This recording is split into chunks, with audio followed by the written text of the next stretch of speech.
Welcome to this Inno Plus presentation. This presentation is instruction on the commissioning and maintenance of Polo, Porpoise and Compo air scrubber systems produced by Inno Plus. Commissioning the chemical supply. Install the acid injector in the pressure line. Refer to the Chemical Dosing Systems Manual for more information on exactly how to install this injector, connect it to hoses, and run the system.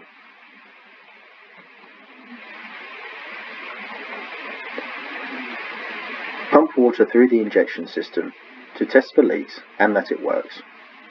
Water is thinner than acid and safe to handle. Remember to test the leak protection warning. This is a contact in the bottom of the drip tray.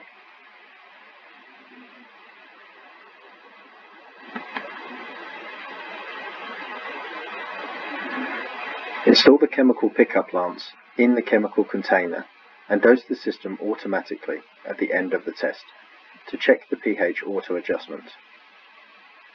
Check the pump stops and alarms when running too long. See settings. There is a non-return valve installed on the end of the hose. This is to prevent dripping when changing chemical containers. For further support, please contact us.